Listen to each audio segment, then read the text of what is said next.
Item ಯಾವುದೇ ಇರಲಿ try ಮಾಡಿ ಆಚಿ ಚಿಕನ್ ಮಸಾಲಾ. ಮತ್ತೊಂದು ಅಪ್ಡೇಟ್ ಇದೆ.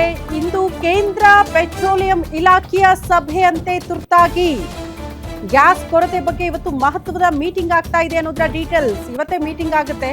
ಏನ್ ನಿರ್ಧಾರಕ್ಕೆ ಬರ್ತಾರೆ ಅಂತ ಸಚಿವ ಹರ್ದೀಪ್ ಸಿಂಗ್ ಪುರಿ ಅವರ ನೇತೃತ್ವದಲ್ಲಿ ಸಭೆ ನಡೆಯಲಿದೆ. ಇವತ್ತು ಕರ್ನಾಟಕದ ಸಂಸದರು ಕೂಡ ಸಭೆಯಲ್ಲಿ ಭಾಗಿಯಾಗಲಿದ್ದಾರೆ. ವಾಸ್ತವ ಪರಿಸ್ಥಿತಿಯನ್ನು ಸಭೆಯಲ್ಲಿ ಪ್ರಸ್ತಾಪ ಮಾಡಲಿದ್ದಾರೆ. ಗ್ಯಾಸ್ ಮತ್ತು ತೈಲ ಪೂರೈಕೆ ವ್ಯತ್ಯಯದ ಕುರಿತು ಕರೆದಿರುವಂತಹ ತುರ್ತು ಸಭೆ, ಸಮಸ್ಯೆ ಬಗೆಹರಿಸುವ ಕುರಿತು ಸಭೆಯಲ್ಲೇ ಚರ್ಚೆ ಆಗಲಿದೆ ಇವತ್ತು ಅನ್ನೋದರ ಡೀಟೇಲ್ಸ್ ಇದೆ.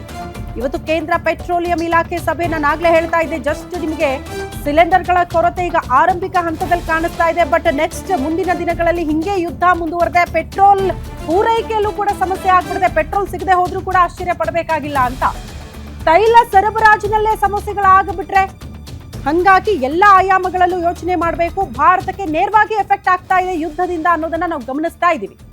ಸ್ವತಃ ಹೋಟೆಲ್ ಮಾಲೀಕರೇ ಮಧ್ಯ ಪ್ರವೇಶ ಮಾಡಿ ಅಲ್ಟರ್ನೇಟ್ ವ್ಯವಸ್ಥೆಗಳನ್ನ ಮಾಡಿ ದಯವಿಟ್ಟು ನಾವು ಬದುಕೋದಕ್ಕೊಂದು ಹಾದಿ ಮಾಡಿಕೊಡಿ ಅಂತ ಮನವಿ ಮಾಡ್ಕೊಳ್ತಾರೆ ಪತ್ರದ ಮೂಲಕ. ಅಂದ್ರೆ ಎಷ್ಟು ಸಿವಿಯಾರಿಟಿ ಇದೆ ಇದರ ಪರಿಸ್ಥಿತಿ ಅಂತ ಅರ್ಥ ಮಾಡ್ಕೊಳ್ಬೇಕು ಅಂತ.